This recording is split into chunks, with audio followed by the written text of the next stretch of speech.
السلام عليكم، ازيكم؟ أنا كنت عايز أتكلم على موضوع تصديق مجلس النواب على قانون الإيجار القديم.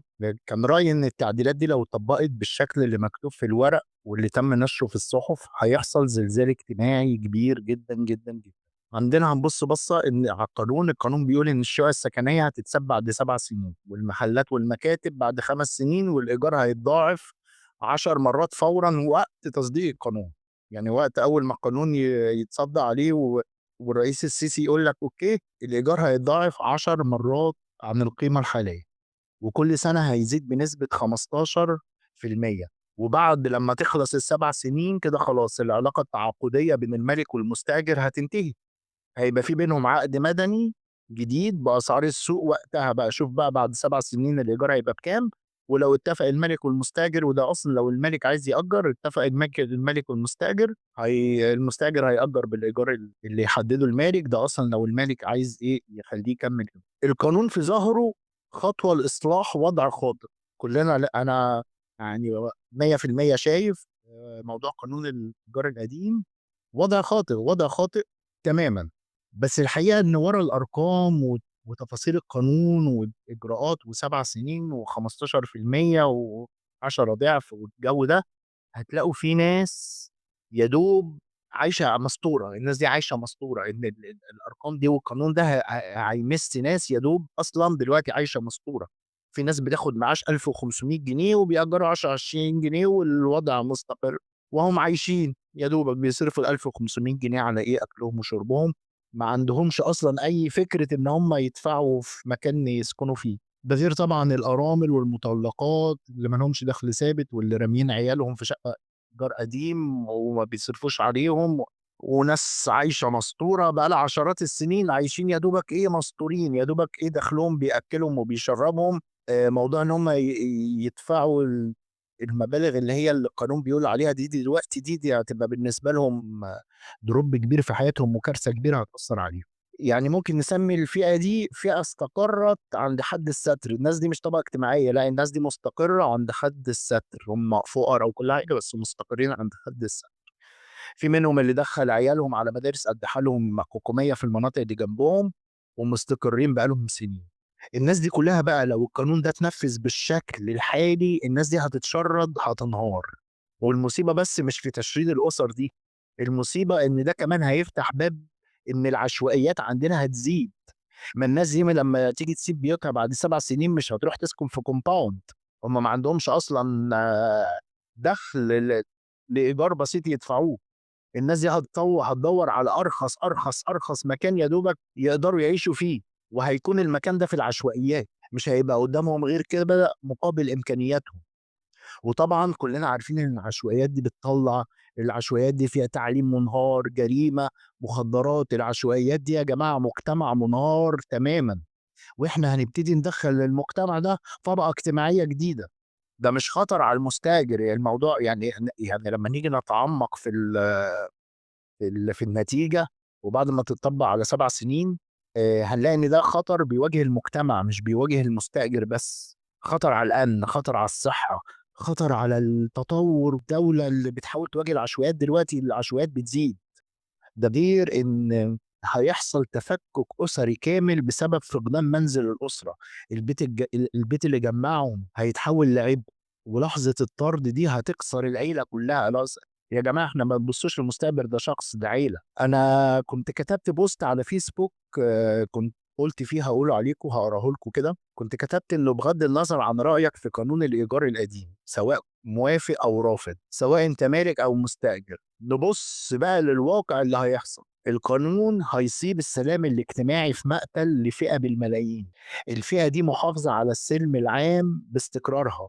القانون لو اتنفّذ هيعمل drop كبير، وهيكون ليه تأثير كبير على جو الاستقرار العام اللي البلد بتحاول تحافظ عليه.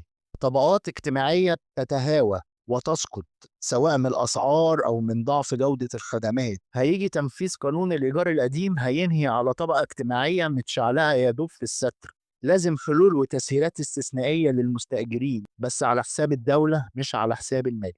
معنى كلامي اللي قُلته في البوست هو إن في طبقة اجتماعية كاملة هتطحن، هتتهاوى، هتسقط.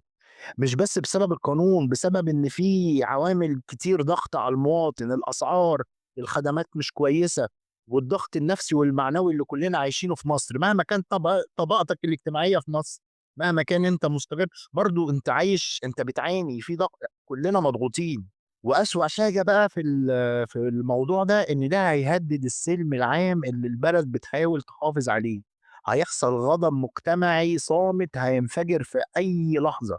الناس اللي ساكتة دلوقتي مش معناها إنها راضية، بس الظروف اللي الناس فيها مخلية الناس ماسكة نفسها بالعافية، عشان هم مش حابين يشوفوا قلق في بلدهم، مش حابين يشوفوا فوضى. الناس كلها دلوقتي بتحب بلدها، الناس نفسها تشوف بلدها أحسن، الناس على فكرة يعني مستحملين كل الضغوطات دي حبا في بلدهم. عشان كده لازم نفكر في حلول، مش نرمي الناس في الشارع ونقول لهم هو ده القانون يا جماعة. طب إيه الحلول اللي ممكن تكون عادلة للمالك والمستأجر؟ أنا فكرت في كام حل كده، هاقول لكم أهو. إيه مثلًا، إيه أول مقترح مثلًا، يعني كان من المفترض مثلًا، كان مثلًا القانون ده يبدأ ب5 ضعف والمرحلة تزيد على 10 سنين، وفي نفس الوقت الدولة توفّر شقق بديلة في نفس المنطقة ومناطق قريبة بتسهيلات استثنائية، مش نرمي الناس في الصحرا أو نروح نودّيهم في آخر الدنيا ونقول لهم ده السكن الإيه، البديل. في حل تاني، إن يبقى في مثلًا قروض طويلة الأجل وتورّث، أيوه زي ما سمعت كده، باقول لك قرض يورّث، ده يتعمل تمويل استثنائي للمستأجرين دول والقرض يورّث. الدولة عندنا ورّثت الغلط ده لعشرات السنين ولعدة أجيال. يعني يفكّروا يعملوا تمويل للمستأجرين يشتروا بيه العقار اللي هم قاعدين فيه، كده الملك هياخد حقّه وما حدّش هيسيب بيته، القرض هيتورّث للورثة، لو الورثة قرروا يكمّلوا في البيت يكمّلوا أقساط القرض، ما قرروش البنك بياخد العقار. ده حل عادل، لمّا القرض يبقى على مُدَد طويلة هتبقى ممكن المستأجر يقدر عليه.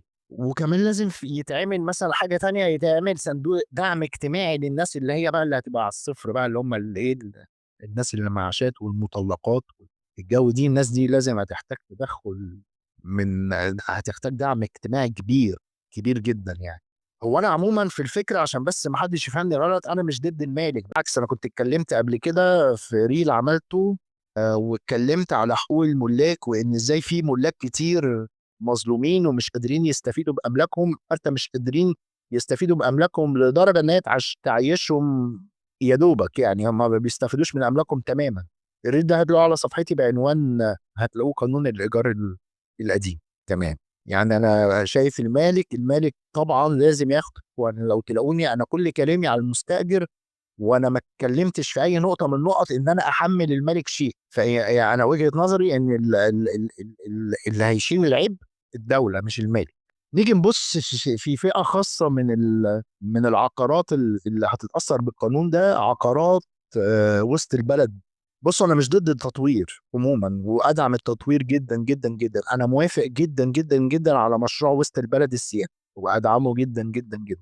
وعشان برضه تبقوا فاهمين والناس تبقى فاهمة إن هو المشروع ده سبب من أسباب إصرار الدولة على تشجيع تفعيل القانون. وعلى فكرة والدولة ليها حق، يعني إحنا لو بصينا على وسط البلد هتلاقوا مثلًا 30% من عقارات الإيجار القديم في وسط البلد مُغلقة تمامًا منذ سنوات، مقفولة تمامًا، 30%.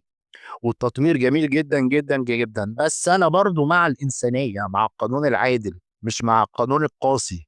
القانون ده بعد تنفيذه مصر هتشهد نسبة تراجع في جودة التعليم والصحة، هيحصل انفلات اجتماعي لمّا الناس تتشرّد، ده غير مش هيبقى في أصلًا صحة نفسية سليمة لجيل هيطلع بملايين.